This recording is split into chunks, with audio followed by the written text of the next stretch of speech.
A graça e a paz do Senhor, queridos. Queridos, vamos abrir no livro de Romanos, capítulo 7, vamos a partir do verso 4. Diz assim a palavra do nosso Deus: Assim, meus irmãos, vocês também morreram para a lei, por meio do corpo de Cristo, para pertencerem a outro, aquele que ressuscitou dos mortos, a fim de que venhamos dar fruto para Deus. Pois quando éramos controlados pela carne, as paixões pecaminosas despertadas pela lei atuavam em nosso corpo, de forma que dávamos frutos para a morte. Mas agora, morrendo para aquilo que antes nos prendia, fomos libertados da lei, para que sirvamos conforme o novo modo do Espírito, e não segundo a velha forma da lei escrita. Que diremos então? A lei é pecado? De maneira nenhuma. De fato, eu não saberia o que é pecado a não ser por meio da lei. Pois na realidade eu não saberia o que é cobiça se a lei não dissesse: não cobiçarás. Mas o pecado, aproveitando a oportunidade dada pelo mandamento, produziu em mim todo tipo de desejo cobiçoso, pois sem a lei o pecado está morto. Antes eu vivia sem a lei, mas quando o mandamento veio, o pecado reviveu e eu morri. Descobri que o próprio mandamento destinado a produzir vida, na verdade, produziu morte. Pois o pecado, aproveitando a oportunidade dada pelo mandamento, enganou-me e por meio do mandamento me matou. De fato, a lei é santa, e o mandamento é santo, justo e bom. Então o que é bom se tornou em morte para mim? De maneira nenhuma. Mas para que o pecado se mostrasse como pecado, ele produziu morte em mim por meio do que era bom, de modo que por meio do mandamento ele se mostrasse extremamente pecaminoso. Sabemos que a lei é espiritual, eu, contudo, não sou, pois fui vendido como escravo ao pecado. Até aqui, queridos. Vamos orar. Senhor nosso Deus, eis-nos aqui diante de Ti, e eis aqui a Tua palavra. Queremos conhecer a verdade, porque é a verdade que liberta, Senhor. Que o Senhor possa vir aqui falar à Tua igreja, pois cada um veio aqui, Senhor, com essa expectativa, e é uma expectativa, Senhor, que não falha. Fala a cada coração aqui, a cada mente, produz a Tua boa obra, os Teus bons frutos, transforma cada coração, que daqui a gente saia um pouco mais parecido contigo, Senhor, e a gente cresça na graça e no conhecimento do nosso Senhor e Salvador Jesus Cristo. Te pedimos em nome de Jesus, amém. Bom, amados, nós temos conversado sobre esse trecho, de Romanos capítulo 7, um trecho bem enfático, bem incisivo no que explica, naquilo que ele aponta, que existe uma forma de servir a Deus segundo a lei, existe uma forma de servir a Deus segundo uma nova forma, segundo o Espírito, segundo a graça. Isso é muito importante, queridos, porque geralmente o que se nota é que os evangélicos, eles vêm até Deus dessa forma. Bom, a salvação, o perdão dos pecados, eu recebo em Jesus. Perdão dos pecados, a minha salvação eu recebo em Jesus, e isso eu aprendo no Novo Testamento. Agora, para o meu dia a dia, para o meu cotidiano, aquilo que eu preciso saber do que é bom, do que é justo, eu volto para o Antigo Testamento para aprender os mandamentos. Só que o Novo Testamento não diz que é assim, queridos. Olha, leiam comigo o verso 6, novamente, por favor.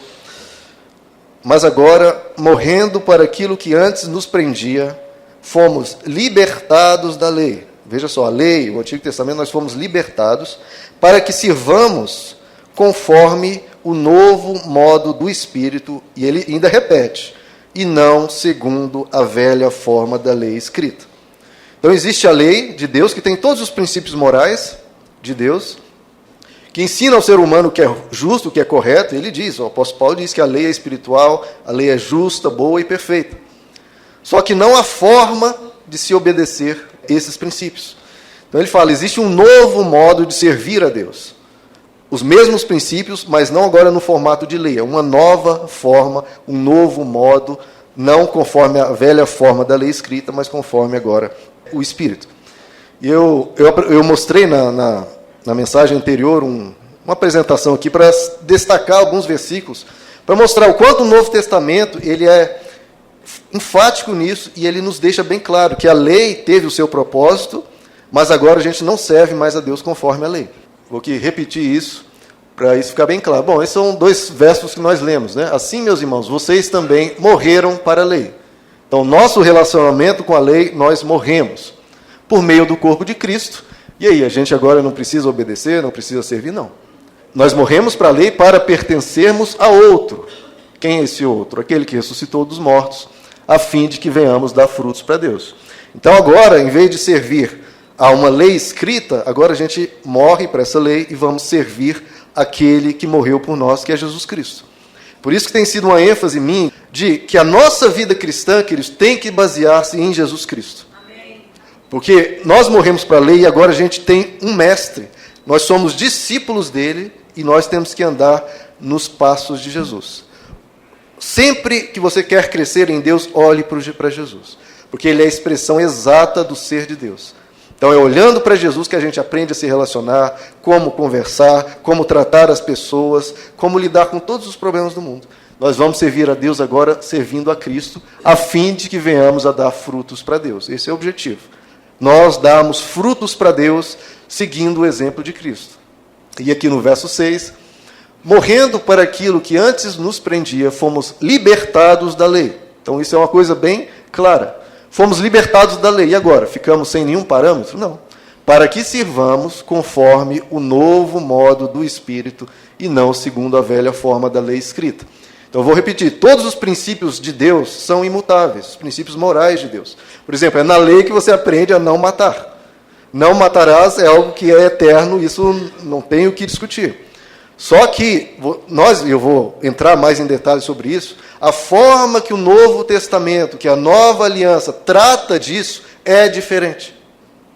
É diferente. Você não vai ficar olhando mais para um texto escrito, está escrito não matarás, ótimo, não vou matar. Não, agora você vai olhar para Jesus e alguns detalhes que eu vou trazer, e vai seguir esse mesmo princípio, mas com uma nova forma. Não segundo a velha forma da lei escrita, mas conforme o novo modo do Espírito. Esse aqui é um outro trecho, Gálatas 3. Antes que viesse essa fé, está ali a fé. Então, antes dela, o que havia?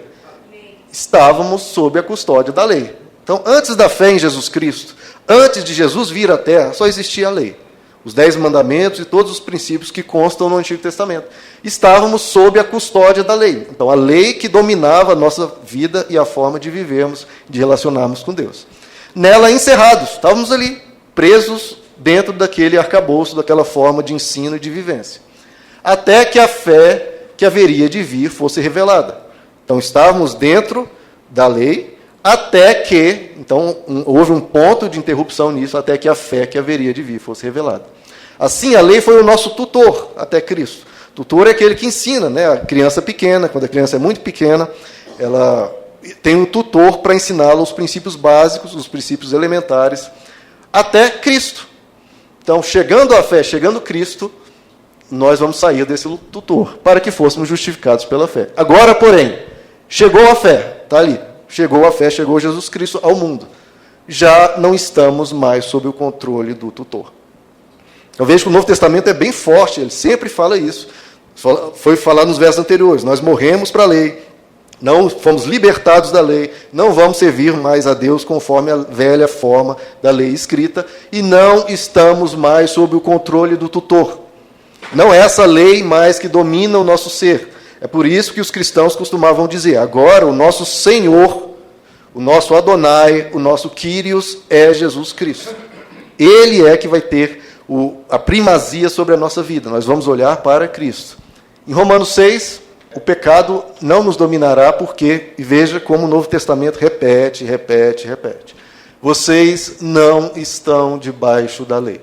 Não estão. Não estamos debaixo da lei? Ótimo, então, não estamos debaixo da lei, mas debaixo da graça. Então veja que havia um princípio, que era a lei, que era o tutor da humanidade, e essa lei refreava os impulsos maus, ímpios e cruéis da humanidade, mas, vindo Cristo, ele traz agora a graça, e nós saímos debaixo da lei e vamos para debaixo da graça. E ele ainda repete, queridos. E então, vamos pecar porque não estamos debaixo da lei? Não estamos mais debaixo da graça de maneira nenhuma. Não é porque a gente saiu da lei e vai para a graça, eu já comentei isso nas 2 lições, que a gente vai pecar. Pelo contrário, agora sim que na graça nós vamos crescer para sermos pessoas ainda melhores. 1 Coríntios, capítulo 9, o apóstolo Paulo diz, para os que estão debaixo da lei, ele falando aqui em relação aos judeus, tornei-me como se estivesse sujeito à lei, embora eu mesmo não esteja debaixo da lei. Então ele fala, vocês não estão debaixo da lei, eu não estou debaixo da lei. Em Gálatas 5, se vocês são guiados pelo Espírito, não estão debaixo da lei. Então veja, não estão debaixo da lei, não esteja debaixo da lei, não estão debaixo da lei. Repete. Mas estamos agora sem nenhuma cobertura, debaixo de nada? Não. Estamos debaixo da graça, guiados pelo Espírito. Não mais com a pressão da lei, não mais com... Nós vamos ver mais sobre isso. Em Hebreus 7, concluindo essa questão para deixar claro que não estamos debaixo da lei. Quando há mudança de sacerdócio, né, que houve uma mudança, havia o sacerdócio levítico do Antigo Testamento e agora há o sumo sacerdote, que é Jesus Cristo. Quando há mudança de sacerdócio, é necessário, indispensável, fundamental que haja mudança de lei. A ordenança anterior à lei é revogada. Já repeti, já falei bastante sobre isso. Por quanto? Por quê? Porque a lei, querida, ela era fraca e inútil, pois a lei não havia aperfeiçoado coisa alguma. E é o que nós vemos na história de Israel. O povo de Israel, os judeus, sempre desobedecendo, sempre caindo em idolatria, caindo em corrupção, sempre se desviando de Deus. Por quê? Porque a lei, queridos, um mero código escrito, não leva à obediência de ninguém. Precisa de uma transformação interior. Se não houver transformação interior, você tentar impor sobre uma pessoa um conjunto de leis, um conjunto de regras, fazer uma rigidez extrema a partir do rigor, isso não transforma o ser humano. Você pode domar o ser humano, como você doma um animal feroz, um leão. Você doma um leão colocando uma jaula, botando leis em um rigor extremo nele, dando choque, etc. É isso que a lei fazia no ser humano. Enjaulava, estávamos encerrados nela, dava choque, te prendia e ali ficava. Um leão, com aquela natureza assassina, mas preso. Ótimo, está domado, melhorou 100%. Mas se ocorre qualquer coisa fora do normal e entra uma pessoa ali naquela jaula, ele vai atacar. Porque não houve uma mudança interna. E é isso que nós vamos ver, queridos. No Antigo Testamento era uma imposição do rigor, da força. Né? Era a opressão, uma lei escrita falando, obedeça e pronto, acabou. Mas não havia uma mudança interior. Era um leão enjaulado. Então, por isso que o apóstolo Paulo diz, ela era fraca e inútil, não havia aperfeiçoado coisa alguma, sendo introduzido, então, uma esperança superior, que é a fé em Jesus Cristo, que é a graça, pela qual nos aproximamos de Deus. Então, queridos, nós não devemos mais servir a Deus segundo a lei, segundo as imposições e do rigor. Então, antes o ser humano vivia sob uma pressão imensa. Né? Obedeça, obedeça, obedeça, porque senão você vai colher as consequências. Agora, em Cristo Jesus, nós já fomos perdoados. A cruz nos dá o perdão, nos dá a salvação de forma gratuita. Por isso que é a graça, você é perdoado de uma decisão unilateral de Deus. Deus decide te perdoar. Você só tem que dizer, sim, eu aceito. Você recebe esse perdão, recebe essa graça e você já está no caminho para a glória eterna. E agora, você vai ser bom não para ser salvo, até porque você não consegue ser bom o suficiente para ser salvo. Você já é salvo pela graça de Deus. E agora você vai ser uma pessoa boa porque você quer ser uma pessoa boa. Não é para ir para o céu, não é para conquistar uma bênção, não. Você decide por sua própria consciência. Você olha porque Jesus fez na cruz por você. Você olha que Ele te dá de graça o céu. E você fala, um Deus tão amoroso, um Deus tão bom, eu quero ser mais parecido com Ele. Então, não é porque está escrito, não, eu não estou olhando para o versículo, eu estou olhando para a cruz. O que Deus fez por mim, eu preciso ter um mínimo de coração, um mínimo de um olhar para um Deus tão bom. Eu quero ser bom por causa dele. Mesmo se eu não souber, olha, eu não conheço tanto as Escrituras, mas eu estou olhando para Jesus, e o que Ele fez por mim, eu quero ser uma pessoa melhor. Então a pessoa passa a agir na graça, nessa consciência, olhando para Jesus, ela passa a agir movida por gratidão. Eu já estou salvo, já estou perdoado, Deus me abençoa, e eu sou grato. E por essa gratidão, eu quero e vou ser uma pessoa cada vez mais parecida com Ele. E age também por amor. Esse amor que Deus demonstrou por mim na cruz, eu vou corresponder a esse amor. Porque quando nos achegamos a Deus, é um amor não correspondido. Deus nos amando, e aí você olha para aquela imensidão de amor que você olha e vê na cruz, Ele dando a vida por você, e você antes indiferente, você antes conhecendo pouquíssimo de Deus, e você olha para esse derramar de amor, um amor que não ficou em palavras, mas agiu e morreu por nós, fala, não, eu vou corresponder a esse amor. Deus nos amou de tal maneira que deu o seu Filho unigênito, para que todo aquele que nele crê não pereça, mas tenha a vida eterna. Ele nos amou de tal maneira. E quando você olha para esse amor, queridos, não olhando para uma lei, o que a lei diz que eu tenho que fazer, não, eu olho para esse amor de tal maneira, tão grande, e eu quero crescer em Cristo. É assim. É assim. Então, não é que estamos sem uma lei. Não. Como nós lemos, nós agora pertencemos a Cristo, nós vamos servir a Deus conforme o novo modo do Espírito. E o apóstolo Paulo diz, para os que estão sem lei, para os pagãos, eu me fiz como se estivesse sem lei, embora eu não esteja livre da lei de Deus, mas sob a lei de Cristo. Em Gálatas 6, o apóstolo Paulo diz, levem os fardos pesados uns dos outros, ajudem uns aos outros, tenham compaixão uns com os outros, e assim vocês cumprem a lei de Cristo. Abra comigo, queridos, em Hebreus, capítulo 8. Hebreus 8, verso 6. Agora, porém, o ministério que Jesus recebeu é superior ao deles, ou da antiga aliança. Assim como também a aliança da qual ele é mediador é superior à antiga, sendo baseada em promessas superiores. Pois se aquela primeira aliança fosse perfeita, não seria necessário procurar lugar para outra. Então veja, havia uma antiga e vem uma nova que substituiu a antiga. Né?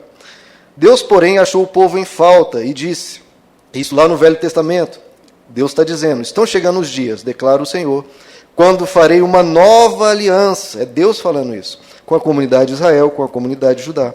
Não será como a aliança que fiz com seus antepassados. Veja, deixando claro que vai ser algo diferente. Não será como a aliança que fiz com seus antepassados, quando os tomei pela mão para tirá-los do Egito. Visto que eles não permaneceram fiéis à minha aliança, eu me afastei deles. Os judeus quebraram a antiga aliança, né? Diz o Senhor. Verso 10. Esta é a aliança que farei com a comunidade de Israel depois daqueles dias, declara o Senhor. Olha onde está a diferença. Lembra que ele falou que não será como a aliança antiga? Olha a diferença. Porei as minhas leis em sua mente, e as escrevereis em seu coração. Serei o seu Deus, e eles serão o meu povo. Ninguém mais ensinará ao seu próximo, nem ao seu irmão, dizendo, conheça o Senhor, né? Que quase ninguém conhecia Deus direito, porque todos eles me conhecerão, desde o menor até o maior. Você sabe que todos vocês aqui, essa é uma promessa que Deus fez. Ninguém mais vai dizer, olha, conheça Deus. Você que você não conhece, venha conhecer Deus. Não, Jesus está dizendo, todos me conhecerão exatamente como eu sou. Desde o menor até o maior. O que ele está falando? Até a pessoa mais simples, até a pessoa mais estudada, a mais pobre, a mais rica, todos me conhecerão, do menor ao maior. Todos vão conhecer Deus. Como isso? Você me pergunta, mas como é que eu conheço Deus assim, tão profundamente? Jesus Cristo. Jesus não é a expressão exata do ser de Deus. Alguém aqui não conhece a história de Jesus? Todos conhecem Deus porque todos conhecem Jesus. Jesus é a manifestação exata do ser de Deus. Então, a promessa que Deus fez, eu vou me revelar, todos vão me conhecer exatamente como eu sou, como eu falo, como eu ajo, quais são as minhas atitudes, o meu jeito de ser, todos vão me conhecer. E todos conhecemos por causa de Jesus. Então você não precisa... Deixa eu ver aqui, o que Deus pensa sobre determinado assunto. Deixa eu ver onde está escrito. Não, você olha para Jesus. Ele se revela, é só você olhar para Jesus. E no verso 12, porque eu lhes perdoarei a maldade e não me lembrarei mais dos seus pecados. Nova aliança, ele nos perdoa. Chamando nova essa aliança, ele tornou antiquada a primeira, e o que se torna antiquado e envelhecido está a ponto de desaparecer. Então, o que nós lemos aqui de diferente? Ele falou, a nova aliança não será como a antiga, vai ser diferente. E o próprio Deus, quem está dizendo esse texto aqui é o próprio Deus. O que ele diz? A nova aliança que eu farei terá 3 coisas diferentes. A primeira, que a gente aprende primeiro, né, quando a gente vem para Jesus, é que ele vai nos perdoar toda a maldade, todos os nossos pecados. Ele nos perdoa, estamos zerados, a nossa conta com Deus é zerada. Ele se esquece de todos os nossos pecados. Ele nos perdoa. Segundo ponto, ele diz que vai escrever a lei dele, os princípios dele, a lei que estava escrita, ele vai colocar na nossa mente e no nosso coração. Esse é o segundo ponto. E o terceiro ponto, todos vocês me conhecerão, que é a história todinha de Jesus Cristo. Todos nós conhecemos a Deus porque nós conhecemos Jesus. Se você conhece Jesus e sabe um pouco da história dele, você conhece já bastante sobre Deus. Então, o que ele deixa aqui bem claro, o perdão, conhecer a Deus e as leis no coração e na mente. Então veja, as leis que estavam no papel, na tábua de pedra, agora vêm para dentro de nós. O foco do Novo Testamento é a transformação interna do ser humano. Os mesmos princípios morais, mas agora sob uma nova perspectiva, um novo olhar e uma mudança interna. Então, vamos lá. Vamos ver como o Novo Testamento nos ensina, porque agora nós não vamos mais servir conforme a lei, conforme a velha forma da lei escrita, mas conforme o novo modo do Espírito. O que isso significa? O que o Antigo Testamento nos diz? Não matarás. Correto? E como eu falei, os princípios de Deus são imutáveis. Isso é óbvio que continua da mesma forma. O Antigo Testamento as pessoas liam, não matarás. Ponto. Acabou. Não tem explicação, não tem conversa. É assim, não matarás. E no Novo Testamento, como é que se ensina esse mesmo princípio, que é imutável, como o Novo Testamento ensina? Você não vai encontrar o apóstolo Paulo falando, olha, meus irmãos, quero lhes trazer essa mensagem, não matem pessoas. Você nunca vai ler isso. Não existe isso no Novo Testamento. Só quando um judeu perguntou para Jesus quais são as leis, aí Jesus falou, você conhece as leis, não matarás, não adulterarás.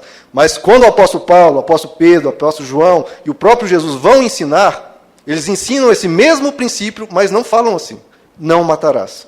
O que é que se ensina no Novo Testamento? Fala, seja uma pessoa mansa. Jesus fala, aprendei de mim, que sou manso e humilde de coração.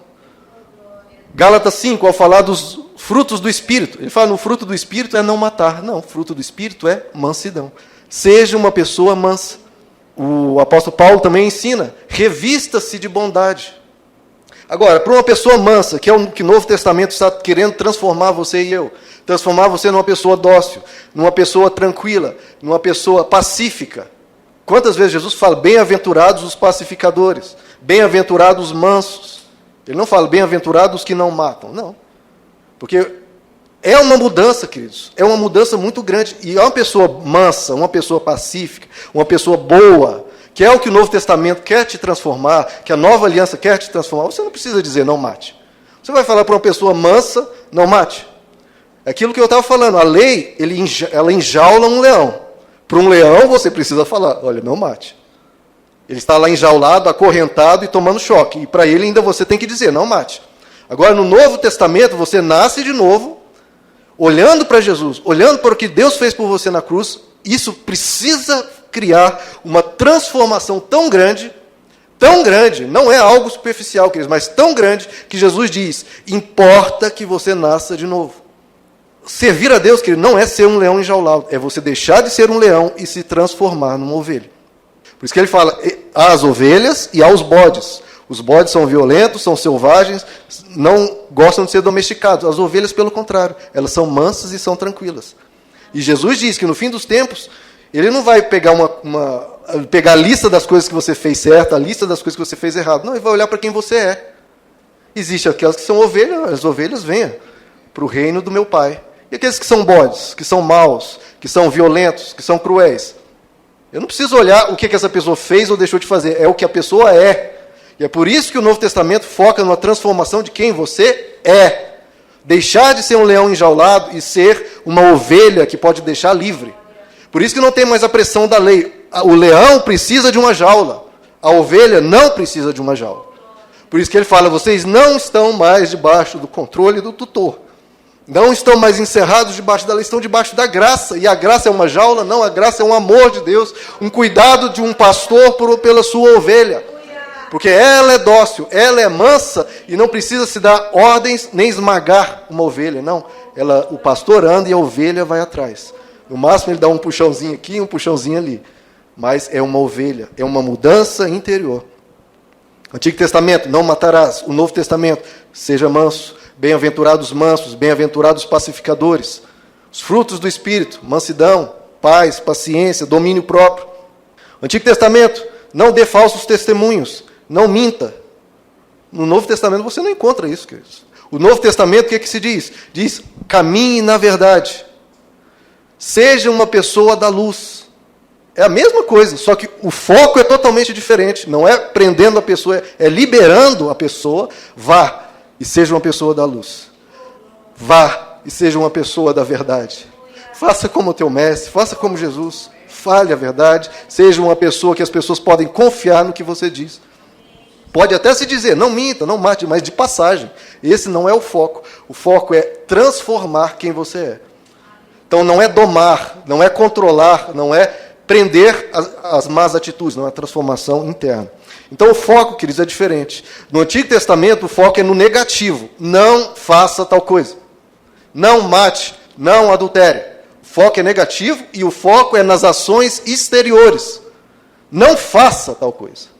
Não faça naquilo que é externo, uma ação. No Novo Testamento não, o foco é o contrário. É no positivo, seja assim, seja dessa forma, viva assim, caminhe assim.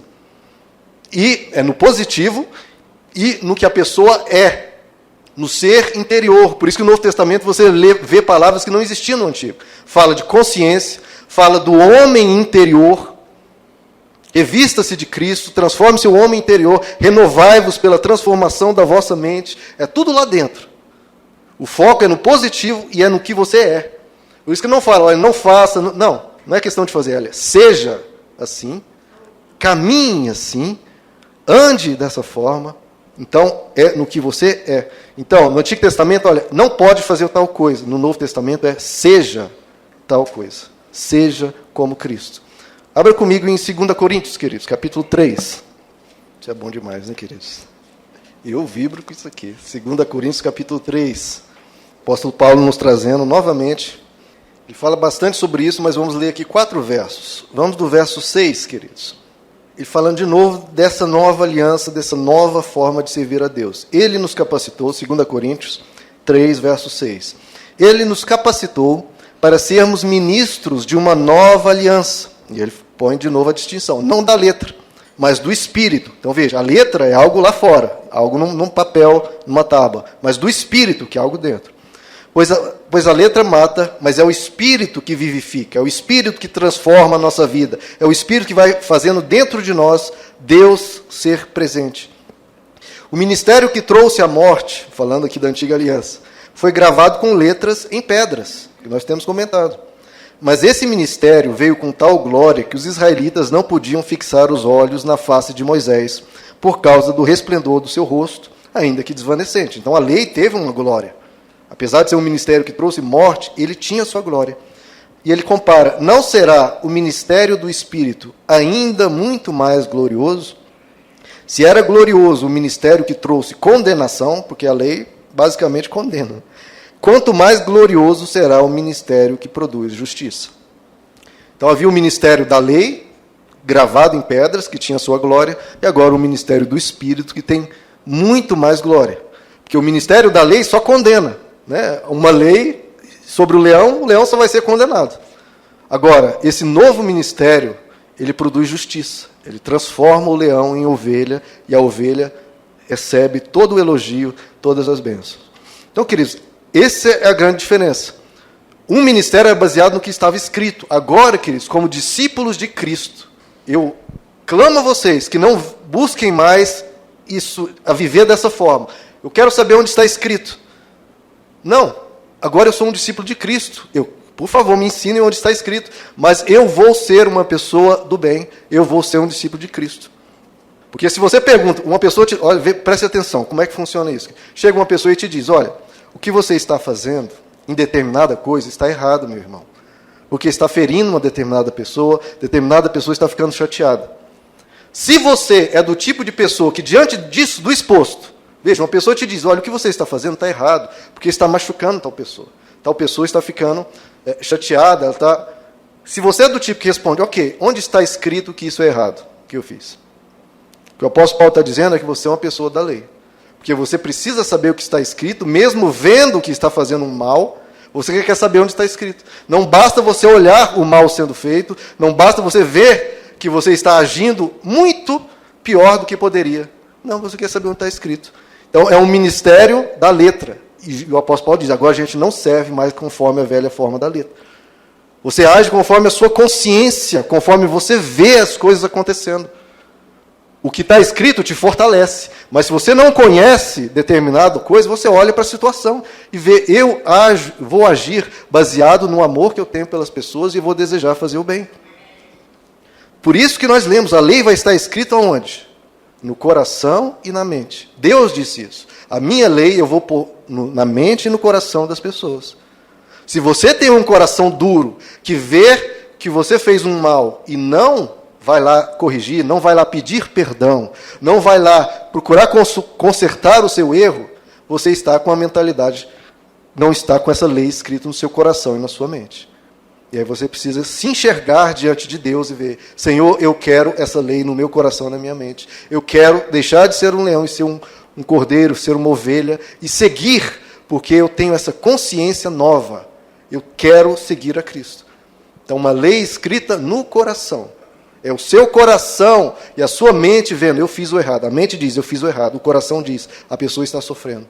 A lei escrita na mente e no coração. Você precisa de uma tábua para ver se a sua mente já te alertou, se o seu coração já te alertou? Não, queridos. A promessa foi uma lei na mente e no coração. Vá lá, peça perdão, vá lá, corrija. Por isso que as pessoas perguntam, né, por que Zaqueu, o que Jesus disse para Zaqueu para ele se converter? Jesus estava passando, Zaqueu estava em cima de uma árvore. Jesus nem estava falando com Zaqueu. Jesus só disse, olha, Zaqueu, convém que eu passe essa noite na sua casa. Jesus não deu nenhum sermão, não deu nada. Só que o que Zaqueu viu? Zaqueu viu as ações de Jesus, a bondade de Jesus, o cuidado de Jesus com as pessoas, curando os enfermos, pessoas pobres ele ia atender, pessoas simples e humildes. Jesus tinha toda a atenção e todo o carinho. E aquilo comoveu o coração de Zaqueu. E veio a letra. Jesus não falou, olha, está escrito tal coisa e Zaqueu se arrependeu. Não. Ele viu, e a mente dele e o coração dele se despertaram. E Zaqueu viu, pela mente eu faço o que é errado. E no coração eu estou vendo que eu estou explorando as pessoas. E aí ele se converte. Com a lei, queridos, muitas vezes a pessoa acha que quando obedece a algo que está escrito tal coisa, eu obedeci. A pessoa trata como se estivesse fazendo um favor a Deus. Olha, Deus, você me mandou fazer tal coisa e eu fiz.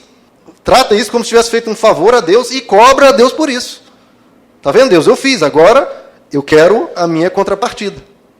Na nova aliança, na graça, não. A pessoa entende quando ela faz determinada coisa, ela faz pelo seu próprio bem e pelo bem das pessoas ao redor.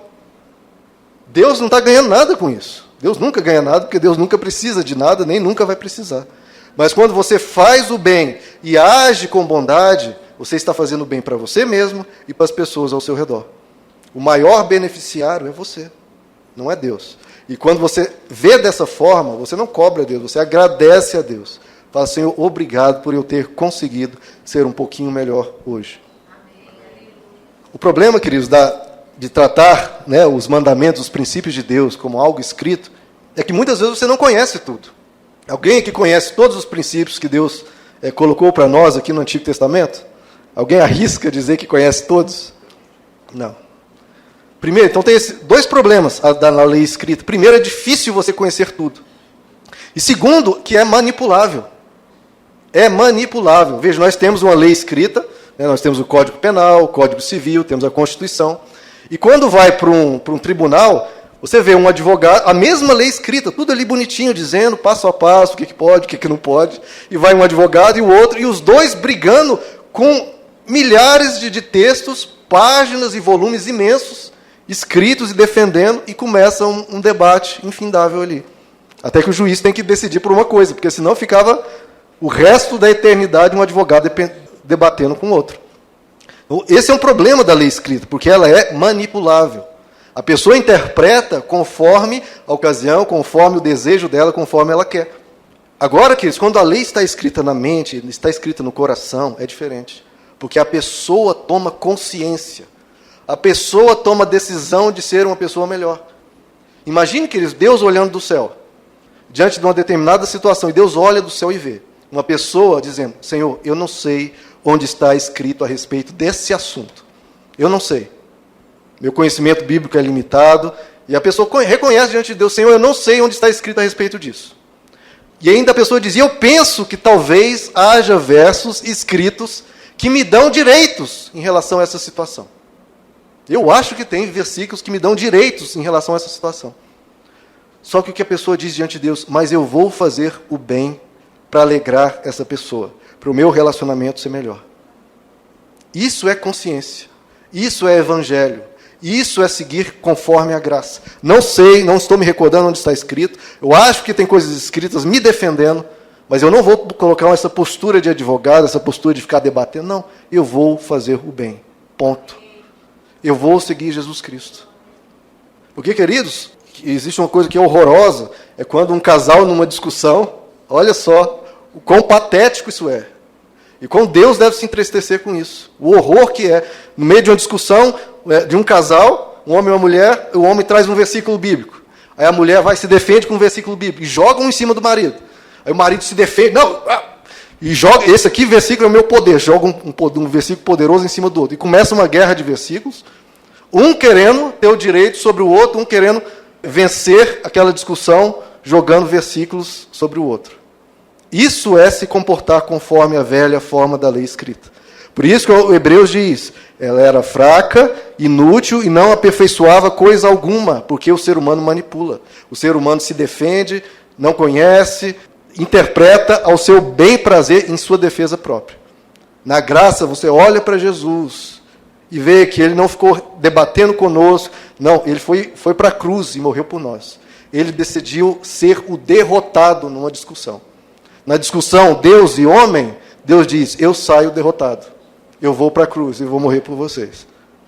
Você tem que olhar para isso, queridos, e deixar a sua mente, o seu coração ser transformado. Ver Jacó lutando contra um anjo do Senhor, lá no Val de Jaboque. O anjo do Senhor representava o próprio Cristo ali, uma cristofania. Jacó lutando contra um anjo do Senhor, lutando. Passaram a noite inteira lutando. Jacó lutando contra um anjo. E de repente, o anjo toca no pé aqui, não lembro a parte certa, e o Jacó sai mancando. Aquele anjo, se ele quisesse, tem um anjo, segundo a Reis, que ele mata 180 mil assírios. Você acha que um anjo tinha qualquer dificuldade de vencer Jacó? E na luta, que por incrível que pareça, estava lá Deus lutando com Jacó. Aliás, o nome Israel significa aquele que luta com Deus. A partir dali, Jacó, que tinha o nome de enganador, passou a ter o nome de Israel, aquele que luta com Deus. E ele lutando com Deus, imagina quem vai vencer essa luta, queridos? Quem? Jacó contra Deus. Quem vocês acham que vence? Não, Jacó. Na luta de Jacó contra Deus, de repente naquela briga, Deus lá como se tivesse um pai lutando com a criancinha de 3 anos.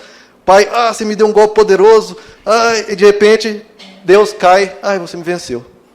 Esse é o Deus que nós servimos. Queridos. Lá diz que Jacó diz, e o anjo foi vencido, e o Jacó diz, agora me abençoa, senão eu não te solto, senão eu não te liberto. E o anjo do Senhor abençoa Jacó. Por quê? Se aquele anjo, se ele quisesse ali, ele matava a população inteira da região. Mas Deus se dá por vencido, se dá por derrotado, foi o que ele fez na cruz, para nos abençoar, queridos. Porque ele não vai ficar numa contenda com o ser humano, ele libera o perdão e fala, tudo bem, você tem os seus problemas, eu te perdoo, eu te abençoo. Agora, siga esse mesmo exemplo, ceda, perdoe, não fique buscando os seus direitos, busque os direitos do outro, faça o bem, pare de ficar buscando versículos para o seu próprio benefício, não, busque versículos e se permita ser transformado para fazer o bem. Deus não ficou debatendo, não ficou contendendo contra nós, ele se deu por nós. Desce também, queridos, pelas pessoas ao seu redor. Desce também. Então, queridos, na nova aliança a gente não está mais imitando uma lei. Onde está escrito? Não, você imita uma pessoa. Olhe para Jesus. Siga Jesus Cristo. E aí sim você vai fazer o bem. E aí sim você não vai ficar com guerras de versículos. Não, siga Jesus Cristo. Abra comigo, queridos, em 2 Coríntios, capítulo 5. 2 Coríntios 5, verso 14. É o que tem que ser o motor da nossa vivência, queridos, das nossas ações. 2 Coríntios, capítulo 5, verso 14. Pois o amor de Cristo por nós, nos constrange, queridos. É olhando para Ele que nos constrange. Não é medo de punição, não é medo de... Não é nada disso. O que tem que nos mover é o amor de Cristo que nos constrange. Porque estamos convencidos de que um morreu por todos, logo todos morreram. E ele morreu por todos, para aqueles que vivem, já não vivam mais para si mesmos, mas para aquele que por eles morreu e ressuscitou. Isso aqui é a nova aliança, queridos. O amor de Cristo nos constrange. Nós reconhecemos que ele morreu por todos. E logo todos morreram. Morra, meu irmão, nas suas defesas dos seus direitos. Morra. E ele morreu por todos. Para quê? Para que aqueles que vivem já não vivam mais para si mesmos, não vivem mais em função de si próprio, não sendo meramente uma pessoa egoísta, eu quero para mim, eu quero para mim, eu quero para mim. Não, mas esses que vivem agora, vivam por aquele que por eles morreu e ressuscitou. Mude a sua forma de viver, não apenas pensando em si próprio, agora pensando no próximo, amando o próximo e servindo a Cristo, seguindo os passos de Cristo. O próprio Deus diz, queridos, lá em, se não me engano, no profeta Joel, que a mudança do ser humano não seria por força, nem por poder. Lembram-se disso? O Espírito de Deus diz, não por força, nem por poder. Não vai ser um leão enjaulado, não vou ficar agindo de força, nem de poder sobre ele. Não por força, nem por poder, mas pelo meu Espírito, diz o Senhor. Então a mudança tem que ser dentro, queridos. Dentro. Não sei se vocês... Bom, todo mundo acompanhou o incidente, né? Do avião do Chapecoense. O avião caiu, morreram 71 pessoas. E um dos repórteres que foi noticiar isso, foi fazer um especial, se não me engano foi na Globo, e à medida que ele foi contando a história, os detalhes e tal, ele começou a um choro, né? A ter um choro ali. Só que, queridos, foi o choro mais fingido que já se viu na televisão. É como se... É bem claro assim, que alguém deu uma ordem para ele. Olha, quando você estiver dando essa notícia, você vai ter que chorar. Chore lá, porque é uma parte emocionante, a gente vai botar uma música de fundo. E a pessoa, acho que não estava num dia bom, não sei, ele teve que se forçar a chorar. E ficou uma coisa assim tão grotesca, queridos. Ele chorando à força. Ficou algo ridículo, ficou uma coisa forçada, né? Ficou uma coisa feia mesmo. Agora, se talvez ele nem recebesse aquela ordem, né, dos diretores ali de produção, se ele não recebesse aquela ordem, talvez ele até chorasse espontaneamente. E é isso que Deus quer ver em nós, queridos. Ele quer ver nós seguindo e obedecendo a Ele por essa espontaneidade. Não recebendo uma ordem da lei, mas o seu coração transformado. Não, a lei já está dentro de mim, essa ordem, você não precisa me dar essa ordem. Isso já está dentro de mim e eu vou chorar, eu vou me emocionar, porque eu sou uma pessoa boa e eu me emociono vendo a dor dos outros. E uma coisa importante, que na lei, isso eu vejo muito, muito, muito nos cristãos, e sempre quando eu vejo isso, eu bato de frente, é quando as pessoas têm medo de Deus. Que eu acho eu tenho um pavor disso, queridos. Não tenha medo de Deus. Deus é o ser mais bondoso do universo. Jamais você tem que ter medo de Deus se você for uma pessoa cruel e falar, eu quero ser uma pessoa má e vou trucidar pessoas, eu vou explorar pessoas, eu vou ser uma pessoa desonesta, corrupta, eu vou roubar, eu vou fazer o máximo de mal possível. Aí você tenha medo, porque Deus é um justo juiz. Mas se você é uma pessoa que quer seguir o bem, você vai ter medo por quê? Não, isso de novo é uma consciência de lei. Porque nós sabemos que nós desobedecemos o tempo todo, nós falhamos o tempo todo. Mas Deus sabe que nós somos pó, por isso Ele vem e nos perdoa de todos os pecados, e você não precisa andar mais com esse medo. Abra comigo, queridos, em 1 João, capítulo 4. Então, por favor, queridos, nós não estamos mais debaixo da lei. Eu quero repetir isso até o fim da vida. Não estamos mais debaixo da lei. Se você tem qualquer relação de medo com Deus, você está olhando uma forma de ver de lei. Não, você está debaixo da graça. Deus vê o seu arrependimento. Deus vê o seu desejo de ser uma pessoa melhor. Deus vê que você está sofrendo com aquilo que você provocou e Ele te perdoa mesmo. Então não precisa ter medo, e é o que 1 João nos diz. 4, verso... Não, vamos ler o 16, que também é imperdível. Assim conhecemos o amor que Deus tem por nós. Queridos, repita isso comigo. O amor que Deus tem por nós. De novo.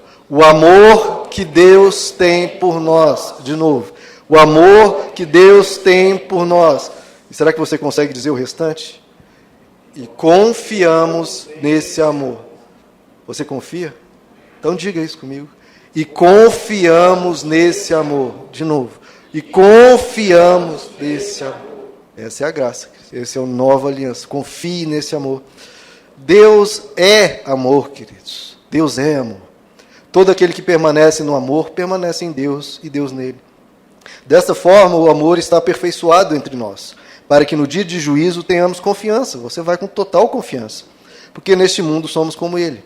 E Ele diz claramente, no amor não há medo. É um relacionamento de amor, queridos. O amor que Deus tem por nós e confiamos nesse amor. Se você confia nesse amor, no amor não há medo. Ao contrário, o perfeito amor expulsa o medo. Porque o medo, olha só, supõe castigo.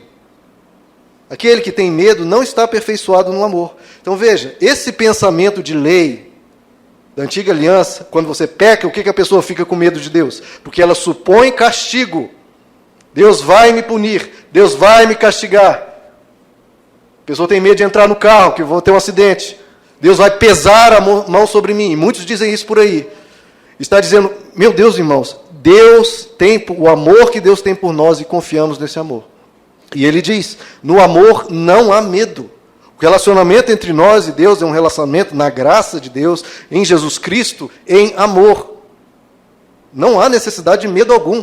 E ele diz, o medo supõe castigo. Não, queridos, Deus não vai castigar você. Se ele precisar intervir na sua vida, ele vai te corrigir, como um bom pai faz com um filho. Correção para te colocar no caminho do bem, porque ele vê a sua vida se desgraçando, e ele não vai ficar, vou lavar minhas mãos e deixar ele ir para onde ele quer. Não, ele vai te pegar, às vezes vai precisar de exercer alguma força para te colocar no caminho da bênção. O propósito de Deus é te colocar no caminho bom. Não é te punir, não é te castigar. Não, pelo contrário. É te tirar da desgraça que você está causando a si próprio e te levar para o caminho bom. Deus diz, até no Antigo Testamento, eu sei os pensamentos que eu tenho a vosso respeito. Pensamentos de paz e de bênção e não de mal. Deus causar o mal, Deus não causa o mal, queridos. Ele não pode fazer isso. Ele é um Deus bom. Deus é bom e a sua misericórdia dura para sempre. Então, tenha esse relacionamento com Deus de amor. E não tenha medo. Jamais. Aquilo que Deus fizer na sua vida tem um bom propósito. Ele tem a forma dele, a sabedoria dele, mas ele não faz para te castigar e para te tratar mal. Não, ele te faz sempre o bem, sempre visando o teu bem. Amém. Vamos ficar de pé, queridos? Então, queridos, espero que vocês tenham perdido todo o medo, que a gente possa servir a Deus assim. Não pensando que não se pode fazer, mas aquilo que você precisa ser em Deus. Não buscando versículos para se defender ou para se poupar de fazer o bem. Não. A sua mente e o seu coração se adequando à verdade, se voltando para Deus. Não seja mais um leão enjaulado, seja uma ovelha de Cristo, seguindo os passos de Jesus. Olhe para Jesus. Ele nos perdoa, ele se revelou a nós, e ele coloca na nossa mente, no nosso coração, aquilo que precisamos fazer para sermos pessoas boas. Mesmo que você não conheça algum versículo, algum ensinamento, olhe para Jesus. E olhe para o teu coração, que muitas vezes está te repreendendo. A lei, a velha forma da lei escrita, é onde está escrito. O novo modo do Espírito é, o Espírito de Deus nos convence, queridos, do pecado, da justiça e do juízo. Sempre quando você fere alguém, você faz alguma coisa errada, se você entregou a sua vida a Cristo, vem um sopro do Espírito e fala para você, peça perdão. Vem um incomodar de Deus ali no seu coração e fala, o que você fez não está bom, querido, não está bom. É Deus cuidando de você. É Deus falando contigo. Não uma forma da lei escrita, mas de um relacionamento de um pai que orienta o filho, de um pai que quer ver o filho crescer, que está vendo o filho crescendo. Que Deus possa ir transformando, queridos, a nossa mente, o nosso coração, para andarmos conforme essa nova forma do Espírito. Que mesmo não estando presos, mesmo não estando enjaulados, com uma opressão, com um rigor, com uma rigidez, ainda assim, vai seguir melhor ainda do que aqueles que estão presos. Não, vamos seguir a Cristo, por decisão nossa, dizer, eu quero ser uma pessoa melhor. É uma decisão minha, pelo que Jesus fez por mim. É o amor de Cristo que me constrange, porque Ele morreu por todos, logo todos morreram. E Ele morreu para que todos os que vivam, não vivam mais para si próprios, mas vivam por aquele que por eles morreu e ressuscitou. Essa é a nova aliança, queridos. Vamos seguir o nosso Jesus. Vamos orar, Senhor Jesus. Quero colocar cada vida aqui diante de Ti, Senhor, para que o Senhor cumpra essas promessas todas, de perdoar todos os nossos pecados, e nós recebemos esse perdão. E por isso, Senhor, nós andamos em confiança, pela tua graça maravilhosa, e obrigado, Senhor, pelo teu perdão, que nós recebemos, um perdão gratuito a nós oferecido. Obrigado, Senhor. E, portanto, nós podemos andar sem medo, porque o que o Senhor tem por nós é o amor de Deus, o amor que Deus tem por nós, e nós confiamos nesse amor.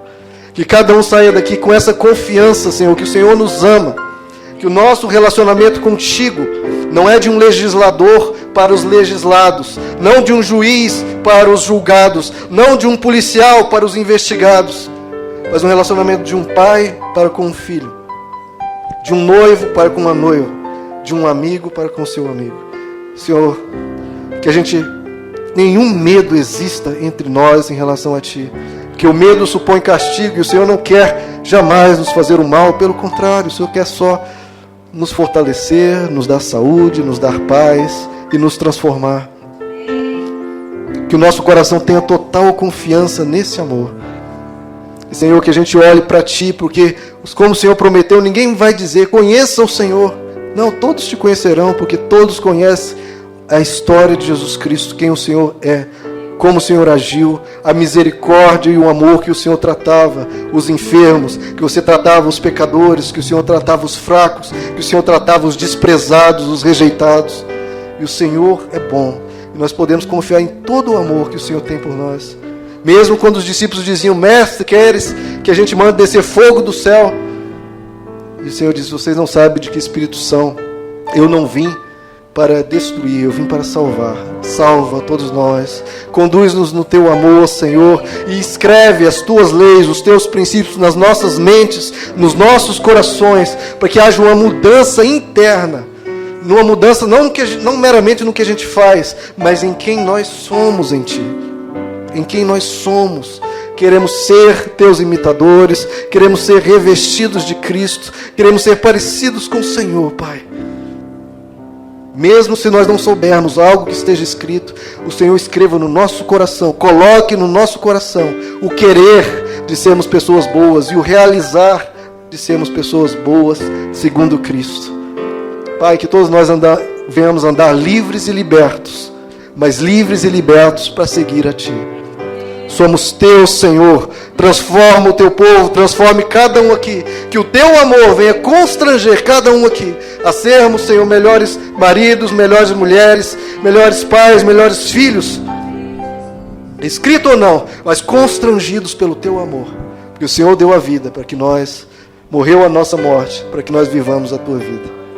Obrigado pela Tua graça, Senhor. Obrigado, Jesus. Obrigado, Senhor. Não mais medo, queridos. Ande na graça do Senhor. Que maravilha termos um Deus tão bom.